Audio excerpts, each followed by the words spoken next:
What up, y'all? It's your boy Martin, aka the Boxing Purist. Welcome once again to the Truth and Absolute channel, where I speak the truth and nothing but the truth. So help me good God Almighty. So today I want to talk about the fight between Amanda Serrano and Katie Taylor. And let me tell you guys, like I said last night, I was on the live.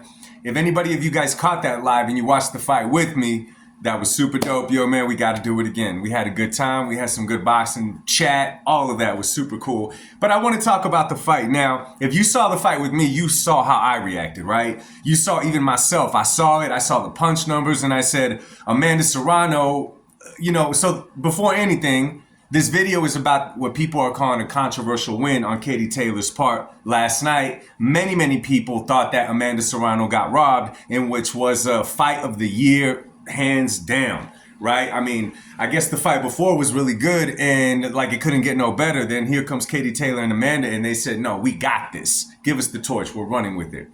But a lot on the internet today, and a lot of people, this is coming from many people, right? Not many boxers are saying this, but a lot of people are saying this, is that Amanda Serrano got robbed. Now, if you see the fight, right, if you watched the fight last night, there's a couple of things that stood out in the fight that's still in your head today. One, you remember Katie Taylor's headbutts, right? Unintentional, intentional, clash of styles, whatever. You remember the headbutts.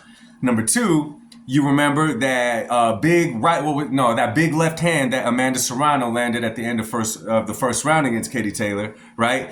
The third thing that you remember about the fight is the big old gash that Amanda Serrano was fighting with, and she finished the fight with. I mean, I think it was round 4 or 5, right? We were saying, oh, they're about to stop it because it was already bursted open. And then she got headbutt there like 2 or 3 more times on top of all the shots that Katie Taylor was landing there. So the fact that she kept on fighting was nuts. But those are the 3 things that you probably remember of the fight. And that's exactly why you're probably thinking that Amanda Serrano got robbed. Listen, we were on the live last night. If you were there, you saw my reaction. I said, wow, what a robbery. What a robbery. Then when they showed the punch stats, even more I was convinced it was a robbery, because how does somebody land 125 more punches or whatever it was than the other fighter, right? At a better percentage than the other fighter.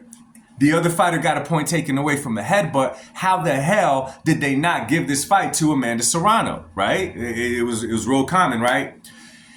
But if you watch the fight, okay, this is what you got to remember about boxing, man, okay? We look at those numbers, and I made that same mistake. It kind of reminds me of the Bivol Beterbiev fight because I said the same thing at the end.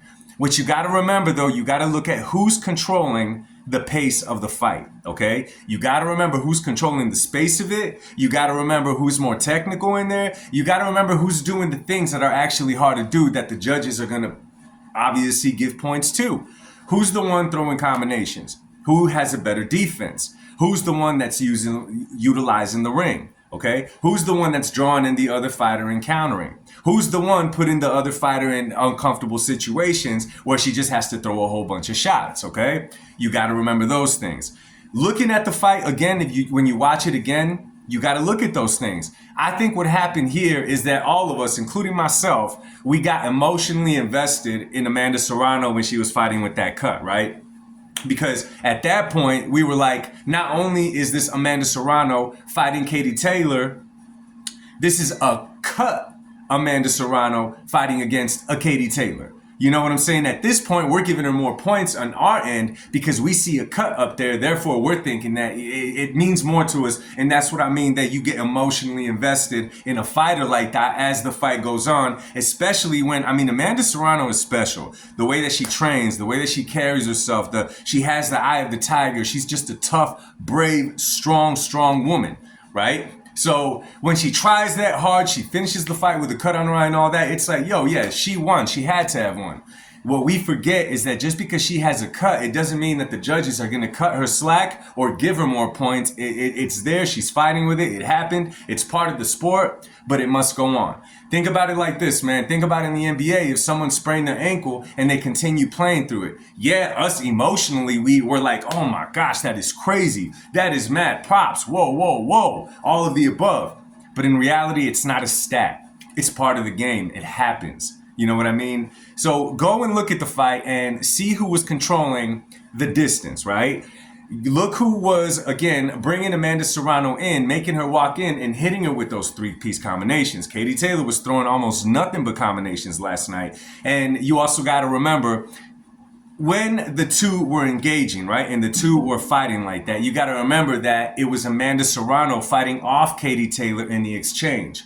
It would be a different story if when Amanda Serrano was chasing Katie Taylor around the ring, if she cut off the ring a little bit better, if she moved her head a little bit more and didn't get caught by those three pieces, if she was able to cut off the ring and, throw the certain shots or whatever and catch her. If she would catch Katie Taylor on a lateral and slip to the side and hit her like that and make Katie Taylor lateral again, now you're talking a whole different fight. Now you're talking a whole different fight because now it's Amanda Serrano making Katie Taylor uncomfortable. When you see one fighter, Amanda Serrano, chasing the other one and she keeps getting caught, and even if she's getting hers in also in the exchanges, you got to remember who's the one that made that exchange possible. You got to remember that at this point, it's Katie on the attack, and while it appears that Amanda is also on the attack, she's kind of fighting Katie Taylor off, and that happened over and over in the fight. Listen, the fight was razor thin. It really could have went either way, right? And when we look at the punches, when we look all that, obviously we want to give it to Amanda right away.